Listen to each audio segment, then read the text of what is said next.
हे दोस्तों नमस्कार। एक बार फिर से स्वागत है आपके अपने YouTube चैनल देव जी के ट्रिक्स में। दोस्तों हम लोग यहाँ पर डेली की तरह हिंदी का फुल टेस्ट लगाएंगे और सभी लोगों को बहुत बहुत धन्यवाद। आज हमारे इस चैनल पर हिंदी के प्रैक्टिस सेट आपके यहाँ पर 500 आपके कंप्लीट हो गए हैं। काफ़ी बच्चों ने इस टेस्ट से काफ़ी फ़ायदा उठाया है, काफ़ी बच्चे सिलेक्टेड भी हुए हैं और काफ़ी बच्चे आगे की एग्ज़ाम की भी तैयारी कर रहे हैं। और हमारा एक लक्ष्य है कि आप लोगों की हिंदी में अगर 50 प्रश्न का कोई टेस्ट है तो उसमें आप 45 प्लस लेकर आ जाओ, यही हमारा टारगेट रहता है। और पुराने बच्चे आज भी हैं जो कह सकते हैं 45, 46, 47 तक यहाँ पर लेके आते हैं। और अब यहाँ पर नए बच्चे भी हमारे चैनल पे आ चुके हैं और हमारा एक टारगेट रहेगा कि इन बच्चों का भी टारगेट आपका 45 प्लस ही लेके जाना होगा। ठीक है, देखो 2, 4, 5 प्रश्न ऐसे होते हैं या तो आयोग गलती कर देता है या तो थोड़ी सी आपकी छोटी सी गलतियां हो जाती हैं जिनकी वजह से वो आपके 2-3 नंबर आपके रह जाते हैं। लेकिन हमारा टारगेट रहता है 45 प्लस आपको कराना। ठीक है, तो जितने बच्चे यहाँ पर नए जुड़ रहे हैं सभी लोग चैनल को सब्सक्राइब करें और कौन कौन बच्चा कब से जुड़ा है ये लोग कमेंट जरूर करिएगा। ठीक है, कब से आप हमारे चैनल से जुड़े हैं, आप कहां से हैं और किसकी तैयारी कर रहे हैं, तो आज इस प्रैक्टिस सेट में आप लोग जरूर कमेंट कर दीजिएगा। ठीक है, तो चलते ही स्टार्ट करते हैं। आवाज़ आ रही है सभी को? चलिए तो स्टार्ट करते हैं। और ये प्रीवियस ईयर के क्वेश्चन है जो कि आप नए बच्चे यहाँ पर कह सकते हैं कि टारगेट करिएगा काफ़ी अच्छे स्कोर लाने का, लेकिन पुराने बच्चों की कोई खैर नहीं है, 45 प्लस लेकर ही आना होगा। ठीक है, चलिए यहाँ पर आपका प्रश्न दिया है कि भाषा की मूल इकाई क्या है। भाषा की मूल इकाई, चलिए साथियों जवाब दीजिए, भाषा की मूल इकाई क्या है। तो यहाँ पर जवाब आ रहे हैं और बिल्कुल सही जवाब है ऑप्शन राइट। यहाँ पर आपका बी हो जाएगा, ध्वनि होती है। ठीक है, बिल्कुल बेसिक से हम लेके आपको चल रहे हैं। तो यहाँ पर भाषा की जो सबसे छोटी इकाई होती है ध्वनि होती है या वर्ण कह सकते हैं। ठीक है, या वर्ण कह सकते हैं। नेक्स्ट क्वेश्चन को आते हैं। क्वेश्चन आपसे अगला पूछा गया है यहाँ पर कि शब्द की सबसे छोटी इकाई क्या कहलाती है। क्वेश्चन वही है, तरीका दूसरा पूछा लिया गया है, लेकिन आंसर आपका वही होगा कि शब्द की सबसे छोटी इकाई क्या कहलाती है। तो ऑप्शन राइट आपका यहाँ पर बी हो जाएगा, वर्ण कहलाती है। ठीक है, वर्ण कहलाती है, याद रखिएगा। ठीक है, नेक्स्ट क्वेश्चन को आते हैं। क्वेश्चन आपसे अगला है कि वर्णों के कितने भेद हैं। वर्णों के कितने भेद होते हैं, सभी का जवाब आना चाहिए। और जवाब आने शुरू हो गए हैं, बिल्कुल सही जवाब आ रहा है, वेरी गुड। ऑप्शन राइट आपके यहाँ पर सी हो जाएगा, 2 होते हैं। अब ये 2 कौन होते हैं, तो आपका एक होता है स्वर और दूसरे होते हैं आपके व्यंजन। ठीक है, दूसरे क्या होते हैं, व्यंजन होते हैं। स्वरों की संख्या की अगर बात करें, कभी एग्जाम में पूछे कि स्वर कितने होते हैं तो आपको बताना है 11। ठीक है, और व्यंजन की अगर बात करता है तो व्यंजन कितने बताना है आपको, तो आपको 33 बताना है। ठीक है, समझ में आ रहा है ना। तो इस प्रकार से जवाब आपका यहाँ पर सी सही हो जाएगा। नेक्स्ट क्वेश्चन आपसे अगला पूछा गया है कि सा का उच्चारण स्थान क्या है। सा का उच्चारण स्थान, तो देखिए सा वैसे तो देखा जाए आपके अंतःस्थ के अंतर उस व्यंजन के अंतर्गत आ जाता है। ठीक है, सा जो आपका आता है वो उस व्यंजन के अंतर्गत आता है, लेकिन ऑप्शन में ऊष्म तो नहीं दिया गया है, फिर भी इसको आपके दूसरे वर्ग में भी रखा जाता है। ये रखा जाता है आपके तालु के अंतर्गत। ऑप्शन राइट आपका भी हो जाएगा, तालु। देखिए तालु के अंतर्गत क्या क्या रखते हैं। तालु के अंतर्गत आपकी जो छोटी ई होती है, बड़ी ई होती है और आपका चा वर्ग। ठीक है, चा वर्ग में चा, छा, जा, झा, इया है ना, और साथ में या और सा, ये जो आपके वर्ण होते हैं आपके तालु वर्ग में आते हैं। ठीक है ना। कंठ वर्ग में देखा जाए तो कंठ वर्ग में आपके जो हा है इसको कंठ वर्ग में ले आते हैं। दंत की बात करें तो दंत वर्ग में आपका ला और जो सा होता है इसको ले आते हैं। ठीक है, और वहीं पर मूर्धा की बात करें तो मूर्धा में जो आपका रा होता है ही है। ठीक है, और साथ में आपका जो सा होता है ये इसमें से आ जाता है। ठीक है, चलिए नेक्स्ट क्वेश्चन को आते हैं। क्वेश्चन पूछा गया है, हाँ यहाँ पर देखो हमने यहाँ पर बता भी दिया है। देखो यहाँ पर तालव्य के अंतर्गत ये होते हैं, कंठ के अंतर्गत ये होते हैं, दंत के अंतर्गत ये, मूर्ध के अंतर्गत। स्क्रीनशॉट ले लीजिए, आपके लिए लाभ होगा। और आप लोग कॉपी में नोट जरूर करिएगा जो नए बच्चे हैं, और पुराने बच्चों ने अगर नोट नहीं किया है तो वो लोग भी नोट कर लें, क्योंकि एग्जाम के समय यही आपको फायदा देते हैं। ठीक है, चलिए क्वेश्चन अगला है कि कौन से शब्द में रा व्यंजन नहीं है। देखिए सोच समझ के जवाब दीजिएगा कि कौन से शब्द में रा व्यंजन नहीं है। चलिए जवाब आ रहे हैं, और यहाँ पर जवाब जो कि आपका ऑप्शन राइट हो जाएगा। ऑप्शन राइट याद रखिए, बी नहीं होगा, ऑप्शन डी होगा, मातृभूमि। ठीक है, मातृभूमि बोलने में आपको लग रहा है कि रा व्यंजन छुपा है, बल्कि कैसे नहीं छुपा है इसको समझिए। कि जो जैसे आपने पढ़ा, हमने बताया था मात्र, मात्र अगर आपको लिखना है, इनको अलग अलग अगर आपको तोड़ना है तो कैसे तोड़ेंगे। आपका पहले छोटा ये माँ आपका निकलेगा, आधा माँ, फिर आपका बड़ा आएगा, फिर इसके बाद आपका ता, और इसके बाद कह सकते हैं आपका रा आएगा। ठीक है, क्योंकि जो त्रा बनता है वो ता धन रा से बनता है। ठीक है, इस प्रकार से ये तो आपका सही हुआ। इसी प्रकार से अगर मूर्धा की बात किया जाए तो मूर्धा आपका बनेगा, यहाँ पर आपका आधा माँ आएगा, फिर आपका बड़ा हुआ आएगा, फिर इसके बाद आपका रा आएगा, फिर इसके बाद आपका धा आएगा, इसके बाद आपका बड़ा आएगा।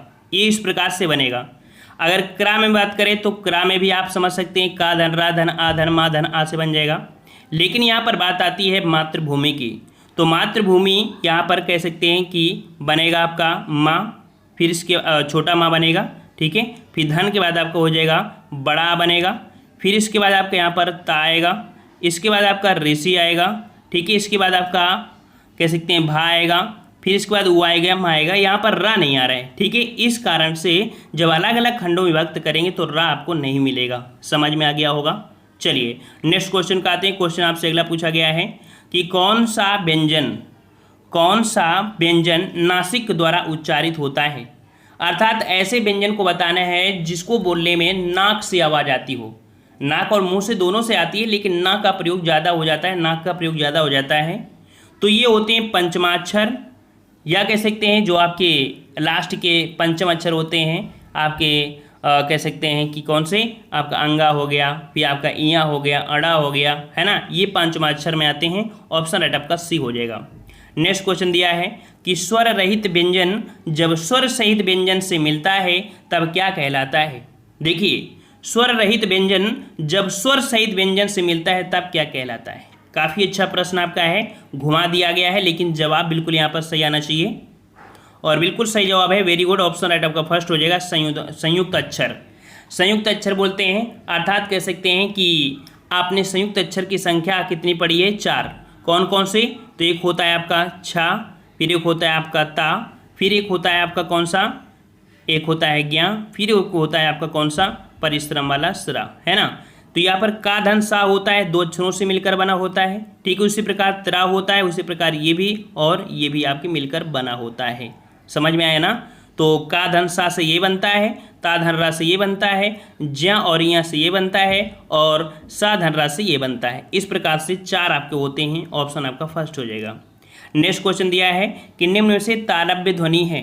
तालव्य ध्वनि है, अभी हमने आपको बताया था तालव्य ध्वनि, अर्थात यहाँ पर आपका जवाब देखिए, ऑप्शन आपका फर्स्ट हो जाएगा टा।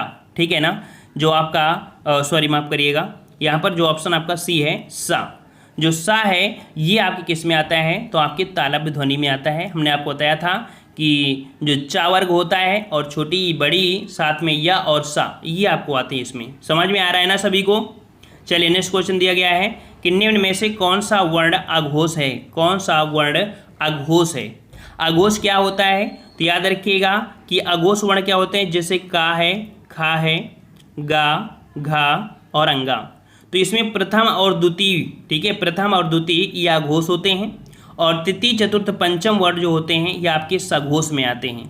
ठीक है, तो इस प्रकार से यहाँ पर आपका जो जवाब हो जाएगा फर्स्ट हो जाएगा, जो का है ये आपके अघोष वर्ण में आता है। ठीक है, अघोष वर्ण में आता है। अघोष मतलब होता है जिनको बोलने में स्वर तंत्रियों में कंपन कम उत्पन्न हो। चलिए साथियों नेक्स्ट क्वेश्चन है कि वर्णों के समुदाय को क्या कहते हैं। Very easy question. वर्णों के समुदाय को क्या कहते हैं, तो बिल्कुल जवाब आना चाहिए, बिल्कुल सभी का जवाब है, उन्हें वर्णमाला कहते हैं। क्या बोलते हैं, वर्णमाला कहते हैं। नेक्स्ट क्वेश्चन आपसे अगला पूछा गया है कि अ के उच्चारण स्थान में सहायता ली जाती है। यहाँ पर अ को अगर आपको बोलना है तो किसकी किसकी सहायता लेंगे, तो अ के उच्चारण में कंठ और तालु की सहायता ली जाती है। किसकी, कंठ और तालु की। तो इस प्रकार से ऑप्शन आपका यहाँ पर सी सही हो जाएगा, कंठ और तालु की ली जाती है। ठीक है, सी नंबर आपका सही हो जाएगा। अगला क्वेश्चन यहाँ पर दिया गया है कि जिन वर्णों का उच्चारण स्वतंत्र होता है उन्हें क्या कहते हैं। जिन वर्णों का उच्चारण स्वतंत्र होता है उन्हें क्या कहते हैं। तो याद रखिए इन्हें हम लोग स्वर बोलते हैं। ठीक है, स्वर क्या होते हैं, स्वतंत्र होते हैं। ठीक है, लेकिन व्यंजन स्वतंत्र नहीं होते हैं। ठीक है, नेक्स्ट क्वेश्चन आपसे अगला पूछा गया यहाँ पर, कह रहा आपसे कि ढा वर्ण का उच्चारण स्थान और वर्ग है। यहाँ पर बताना है ढा। ढा जो आपका आता है किस वर्ग के अंतर्गत आता है। तो याद रखिए ये आपके टा वर्ग में आता है ना, टा ठा डा ढा, डा आ गया ना, तो टा वर्ग तो हो गया आपका। अब टा वर्ग तो 3 जगह दिया है, लेकिन यहाँ पर उच्चारण स्थान और वर्ग पूछा है, और यहाँ पर वर्ग जो हो जाएगा आपका चौथा वर्ण हो जाएगा, चौथा वर्ण होगा। ठीक है, यहाँ पर वर्ण होना चाहिए, माफ करिए, देखिए यहाँ पर वर्ग नहीं है वर्ण होगा। ठीक है, तो क्योंकि जब लिखते हैं टा ठा डा ढा तो चौथा आ गया ना, इस प्रकार से जवाब बी आपका हो जाएगा। ठीक है, हम समझते हैं कि जो पुराने बच्चे हैं बिल्कुल इजी लग रहा होगा, लेकिन नए बच्चों को हमको समझाने का प्रयास कर रहे हैं। कह रहा है हिंदी वर्णमाला में स्वरों की संख्या क्या है। हिंदी वर्णमाला में स्वरों की संख्या है, तो हमने बताया जब भी कभी आपके क्वेश्चन आए तब आपका जवाब सिर्फ आपको क्या लगाना है, ए ही लगाना है। ऑप्शन राइट आपके यहाँ पर फर्स्ट हो जाएगा। ठीक है, और अगले क्वेश्चन की तरफ बढ़ते हैं। क्वेश्चन आपसे अगला आ चुका है कि वर्णमाला का कौन सा अक्षर पुल्लिंग नहीं है। कौन सा अक्षर पुल्लिंग नहीं है। चलिए 15 का जवाब देना है, और इसमें से देखते हैं सही जवाब किसका आएगा। तो पुल्लिंग नहीं है, ऑप्शन राइट आपका सी हो जाएगा। बिल्कुल सही जवाब है ई और बड़ी, ये अक्षर पुल्लिंग नहीं है। और नेक्स्ट क्वेश्चन को आते हैं। क्वेश्चन आपसे अगला पूछा गया है कि चा वर्ग ध्वनियाँ किस वर्ग में आती हैं। चा वर्ग ध्वनियाँ, और चा वर्ग ध्वनियाँ जो आपकी आती हैं आपकी किस में, तो जब चा बोलते हैं तब क्या होता है चा छा, तो इसमें जीभ जो होती है आपके तालु की स्पर्श करती है। जब भी कभी आपको ना आए तो आपको एक्शन के हिसाब से देखना है कि जीभ आपको कहाँ जा रही है, क्योंकि जीभ दांत और तालु से ही आपको पूरा चैप्टर ये कंप्लीट होता है। तो यहाँ पर देख सकते हैं चा छा जा जा बोलते हैं तो जीभ आपके तालु की स्पर्श करती है। ऑप्शन आपका सी हो जाएगा। नेक्स्ट क्वेश्चन है कि दा धन आ धन का धन सा धन आ से मिलकर बनने वाला अक्षर आपका कौन सा होगा। चलिए यहाँ पर जवाब सही क्या हो जाएगा। तो देखो दा पूरी करेगा इसको, अर्थात छोटा ये जो दा है आपका आधा है तो ये पूरा दा हो गया। का धन सा से बनता है क्या आपका, का धन सा से क्या बनता है, तो आपका यहाँ पर ये बनता है सा बनता है ना, सा बनता है ये का धन सा से, और आपका आ लगा हुआ है। ठीक है, आ भी लगा हुआ है, तो इसके अकॉर्डिंग से आपका क्या बनेगा, इसके अकॉर्डिंग से आपका बनेगा यहाँ पर कह सकते हैं कि इसको ये पूरा कर दिया और का हो गया, तो आपका यहाँ पर हो जाएगा कौन सा दशक, ये बात दकस। ऑप्शन आपका यहाँ पर बी सही हो जाएगा। इस प्रकार से आपका बनेगा, और यहाँ पर कह सकते हैं कि जवाब इस प्रकार से देखिए, यहाँ पर इस प्रकार से आपका बनेगा। ठीक है, ये आपका बन के आएगा, तो इस कारण से आपका ऐसा बनता है। ठीक है, आपने इस प्रकार से देखो ये आपका बना हुआ है धा आ का सा धन आ। ठीक है, ठीक है, समझ में आ गया ना। यहाँ पर देखो इसको आपको देखना था। ठीक है, चलिए नेक्स्ट क्वेश्चन आपसे अगला पूछा गया है यहाँ पर कि निम्नलिखित प्रश्न में 4 विकल्पों में से उस सही विकल्प का चयन करें। कह रहा है वर्ण स्वर की सहायता से बोले जाएं उन्हें क्या कहा जाता है। वर्ण स्वर की सहायता से बोले जाएं उन्हें क्या कहा जाता है। तो 18 का ऑप्शन राइट आपका जवाब यहाँ पर आपका बी हो जाएगा, उन्हें व्यंजन कहते हैं। ठीक है, व्यंजन कहते हैं। अब आप लोग समझ गए होंगे लगभग चैप्टर को कि निम्नलिखित प्रश्न में 4 विकल्प यहाँ पर दिया है कि व्यंजन को स्वर रहित दिखने के लिए किस चिन्ह का उपयोग किया जाता है। व्यंजन को स्वर रहित दिखने के लिए किस चिन्ह का प्रयोग करते हैं। तो याद रखिए ये चिन्ह आपका होता है कौन सा, आपका सी नंबर हलंत। अभी हमने आपको बताया था कि का जो होता है उसमें हलंत बना दो, तो इसका मतलब इसमें कोई आपकी मात्रा नहीं है, ये आपका आधा का है। ठीक है, इसको आधा का बोलते हैं जब भी आपकी हलंत लगी हो। ठीक है, चलिए नेक्स्ट क्वेश्चन आपसे अगला पूछा गया है कि निम्नलिखित में से कौन से शब्द में ऋषि की मात्रा का उपयोग हुआ है। ऋषि की मात्रा का उपयोग हुआ है, यहाँ पर बताना है 20 का जवाब। और ऋषि की मात्रा का आपका हुआ है, बिल्कुल सही जवाब है, बिल्कुल सही पहचान है। ऑप्शन राइट आपका डी हो जाएगा वृष्टि। ठीक है, वृष्टि में अर्थात यहाँ पर बनेगा जो आपका हुआ बनेगा, फिर इसके बाद आपका यहाँ पर ऋषि बनेगा, फिर इसके बाद आपकी कह सकते हैं आपका सा बनेगा जो कि आधा होगा, फिर इसके बाद इसमें टा लगेगा, आधा टा लगेगा, फिर आपके यहाँ पर ई बनेगी। इस प्रकार से वृष्टि बनता है। चलिए अब आपको यहाँ पर तत्सम तद्भव से आपके यहाँ पर प्रश्न आपके हैं, ठीक है। कह रहा है आपसे निम्नलिखित में से तद्भव शब्द छांटिए। तद्भव शब्द आपसे पूछा गया है और तद्भव शब्द आपका क्या हो जाएगा, तद्भव शब्द आपका हो जाएगा ऑप्शन राइट, बिल्कुल सही है, ए नंबर आपका हो जाएगा कपूर। याद रखिए कपूर जो आपका है ये आपका कैसा है, ये आपका तद्भव है और इसका तत्सम जो बनता है वो आपका बनता है क्या है, कर्पूर बनता है। क्या बनता है, कर्पूर बनता है और कर्पूर इस प्रकार से लिखा जाएगा तो आपका राइट आंसर हो जाएगा, ठीक है। और नेक्स्ट क्वेश्चन का आते हैं। क्वेश्चन आपसे अगला पूछा गया है कि निम्नलिखित में से तद्भव शब्द है, तद्भव शब्द पूछा है और तद्भव शब्द यहाँ पर आपका जवाब क्या हो जाएगा, तद्भव हो जाएगा आपका ऑप्शन ए आपका अचरज। जो अचरज है ये आपका तद्भव है और इसका जो तत्सम बनता है वो आपका बनता है आश्चर्य। क्या बनता है, आश्चर्य बनता है। और अगर बात करें अंधकार, अंधकार यहाँ पर आपका जो है ये आपका तत्सम है, ठीक है। और कह सकते हैं कि इसका अगर तद्भव बनाएंगे तो आपका अंधेरा हो जाएगा। अंगरक्षक जो कि तत्सम है इसका आपको बनाएंगे अंगरखा हो जाएगा, ठीक है। और आशा का हो जाएगा आस, ये आपका इसके तद्भव बनेंगे, ठीक है। नेक्स्ट क्वेश्चन को आते हैं। क्वेश्चन आपसे अगला है कि निम्नलिखित शब्दों में से तद्भव शब्द को पहचानिए। तद्भव शब्द पूछा है यहाँ पर, देखिए साथियों तद्भव, और तद्भव यहाँ पर आपका हो जाएगा ऑप्शन राइट 23 को ऑप्शन आपका हो जाएगा सी प्यासा। प्यासा यहाँ पर आपका क्या क्या है, आपका ये तद्भव है और इसका तत्सम क्या बनता है, तो इसका तत्सम बनता है पिपासु। क्या बनता है, पिपासु बनता है, तो इस प्रकार से इसका बनेगा पिपासु, ओके। नेक्स्ट क्वेश्चन आपसे पूछा गया यहाँ पर कि संस्कृत भाषा से हिंदी में बिना परिवर्तन के प्रयुक्त होने वाले शब्द को क्या कहते हैं। देखो बिना परिवर्तन के जो भी आपके शब्द होते हैं उन्हें हम लोग बोलते हैं तत्सम शब्द, और तत्सम शब्द होते हैं वो आपके शुद्ध संस्कृत के शब्द होते हैं। ऑप्शन राइट आपका बी हो जाएगा। अगला है कि निम्नलिखित में से तद्भव शब्द कौन सा है। तद्भव शब्द पूछा है और तद्भव शब्द आपका क्या होगा, तो तद्भव शब्द यहाँ पर आपका हो जाएगा माथा, ठीक है। जो माथा है ये आपका तद्भव शब्द है और इसका तत्सम बनता है मस्तक। क्या बनता है साथियों, मस्तक बनता है, इस प्रकार से डी हो जाएगा। नेक्स्ट क्वेश्चन दिया है कि तद्भव शब्द बने हैं। तद्भव शब्द, अभी हमने तद्भव की परिभाषा बताया कि संस्कृत शब्दों में कुछ बदलाव, यह कह सकते हैं कि जो संस्कृत के अशुद्ध रूप होते हैं जो हमारे हिंदी में प्रयोग किए जाते हैं, तो जवाब आपका यहाँ पर डी सही हो जाएगा। नेक्स्ट क्वेश्चन दिया गया है कि निम्नलिखित में से 4 विकल्प हैं, यहाँ पर आपको बताना है कि सही तद्भव रूप यहाँ पर बताना है ग्राम का, ठीक है। एक शब्द दिया गया है, शब्द का सही तद्भव रूप ग्राम का, यहाँ पर तद्भव जो बनेगा क्या बनेगा 27 नंबर ग्राम का।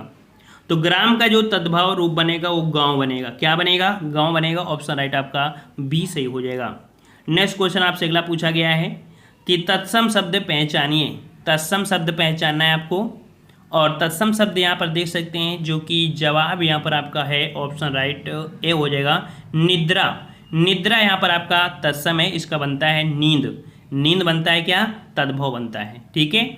और कान का तत्सम क्या बनता है, कान का तत्सम बनता है कर्ण। मोर का तत्सम बनता है मयूर। बंदर का तत्सम बनता है वानर, ठीक है, वानर। इस प्रकार से चारों ऑप्शन कंप्लीट हुए। नेक्स्ट क्वेश्चन दिया है कि निम्नलिखित प्रश्न में 4 विकल्प हैं। यहाँ पर मच्छिका का बताना है कि तद्भव क्या होगा। मच्छिका का तद्भव पूछा है साथियों, तद्भव, और मच्छिका का तद्भव बनेगा मक्खी। ऑप्शन राइट आपका डी हो जाएगा, बिल्कुल सही जवाब आ रहे हैं, ठीक है। और नेक्स्ट क्वेश्चन का आते हैं। क्वेश्चन आपसे अगला पूछा गया है। अच्छा, यहाँ पर एक पॉइंट देख लीजिए, जैसे कि आपका दिया है मेढक, ठीक है। तो मेढक का तत्सम क्या बनता है, तो मंडूक बनता है, इसे याद रखिएगा, मंडूक, ठीक है, मंडूक बनता है। चलिए नेक्स्ट क्वेश्चन दिया है कि चतुष्पदी का तद्भव है। चतुष्पदी का तद्भव क्या होगा। तो जो बच्चे यहाँ पर नए जुड़ रहे हैं सभी लोग चैनल को सब्सक्राइब करें और डेली यहाँ पर टेस्ट आप लगाते रहिए इसी प्रकार से। चलिए, चतुष्पदी का तद्भव आपका हो जाएगा ऑप्शन सी चौपाई हो जाएगा, ठीक है, चौपाई हो जाएगा, याद रखिए चौपाई, ठीक है। नेक्स्ट क्वेश्चन आपसे अगला पूछा गया है कि जालक का तद्भव बताइए। जालक का तद्भव क्या बनता है। जालक का तद्भव बनता है आपका झरोखा, ठीक है, जालक का तद्भव बनता है झरोखा। ऑप्शन राइट आपका ए सही हो जाएगा, ठीक है। नेक्स्ट क्वेश्चन आपसे अगला पूछा गया है कि इनमें से कौन सा तत्सम शब्द नहीं है। कौन सा शब्द तत्सम शब्द नहीं है। तो देखिए यहाँ पर चचु है, उष्ट है, दधि है, ये तो हैं, लेकिन सिंगार, सिंगार यहाँ पर आपका तत्सम नहीं है बल्कि ये तद्भव है, याद रखिएगा, ठीक है। और यहाँ पर कह सकते हैं कि इसका तत्सम बनता है वो आपका श्रृंगार बनता है। क्या बनता है? श्रृंगार बनता है। ठीक है, नेक्स्ट क्वेश्चन को आते हैं। क्वेश्चन आपसे अगला है कि संस्कृत भाषा के शब्द जिनका हिंदी भाषा में प्रयोग करने पर रूप परिवर्तन नहीं होता है, यहाँ पर नहीं होता है, और जो नहीं होते हैं उनको हम लोग क्या बोलते हैं? उन्हें तत्सम शब्द बोलते हैं। ए हो जाएगा। नेक्स्ट क्वेश्चन है कि इनमें से कौन सा तत्सम शब्द का सही जोड़ा नहीं है? सही जोड़ा नहीं है। तो देखिए यहाँ पर है दधि का दही होता है, ऊष्ट का ऊँट होता है, नज़र का दिया है आँख। तो भाई नज़र का आँख तो नहीं होता है, यहाँ पर आँख का होता है अच्छी। क्या होता है? आँख का अच्छी होता है। ये आपको होना चाहिए अच्छी और आँख, है ना। तो ये आपका गलत जोड़ा है। नेक्स्ट क्वेश्चन दिया गया है कि धूरी का मानक शब्द रूप लिखिए। धूरी का मानक शब्द रूप लिखना है और धूरी का मानक शब्द बनेगा आपका धूल। क्या बनेगा? धूल बनेगा। ऑप्शन राइट आपका डी हो जाएगा। नेक्स्ट क्वेश्चन दिया है कि दिए गए विकल्पों में से तत्सम शब्द ज्येष्ठ का तद्भव, ज्येष्ठ का तद्भव बताना है। और साथियों यहाँ पर जवाब आना चाहिए सभी का। ज्येष्ठ मतलब होता है बड़ा होता है। ऑप्शन राइट आपका ए हो जाएगा। अगला क्वेश्चन यहाँ पर दिया गया है कि किंचित तत्सम शब्द का तद्भव। किंचित का यहाँ पर बताना है कि तद्भव क्या बनेगा? किंचित। किंचित का जो तद्भव होता है कुछ होता है। क्या होता है? इसका जो तद्भव बनता है वो आपका कुछ बनता है। याद रखिएगा, कुछ बनता है। ठीक है, और इसके बाद यहाँ पर नेक्स्ट क्वेश्चन का आते हैं, जो कि आपके क्वेश्चन स्टार्ट हो गए हैं आपके पर्यायवाची से। हमने बताया बिल्कुल बेसिक से यहाँ पर है। कह रहा आपसे कि समान अर्थ बताने वाले शब्द क्या कहलाते हैं? समान अर्थ बताने वाले शब्द क्या कहलाते हैं? तो उनको बोलते हैं पर्यायवाची शब्द। क्या बोलते हैं? पर्यायवाची शब्द बोलते हैं। याद रखिएगा। ठीक है, और इसके बाद यहाँ पर नेक्स्ट क्वेश्चन को आते हैं। क्वेश्चन आपसे अगला पूछा गया है। कह रहा आपसे कि निम्नलिखित प्रश्न में 4 विकल्प दिए हैं, यहाँ पर उस विकल्प का चयन करना है जो सबसे अच्छा विकल्प हो। नियत का पर्यायवाची बताना है। और नियत का पर्यायवाची क्या बनेगा आपका? तो नियत का पर्याय बनेगा आपका यहाँ पर ऑप्शन राइट ए नंबर निश्चित हो जाएगा। ठीक है, क्या हो जाएगा? नियत शब्द का सम्यक विकल्प निश्चित है। ठीक है, और नेक्स्ट क्वेश्चन का आते हैं। क्वेश्चन आपसे अगला पूछा गया है। कह आपसे दिए गए विकल्पों में से सखा का समानार्थी शब्द चुनिए। सखा का समानार्थी क्या होगा? तो सखा का समानार्थी यहाँ पर याद रखिए मित्र होता है। क्या होता है? मित्र होता है। ऑप्शन आपका यहाँ पर सी सही हो जाएगा।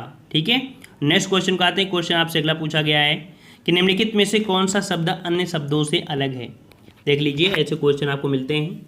और अन्य शब्दों से अलग आपका यहाँ पर कौन है? तो देखिए वारी, तोय, वात और सलील।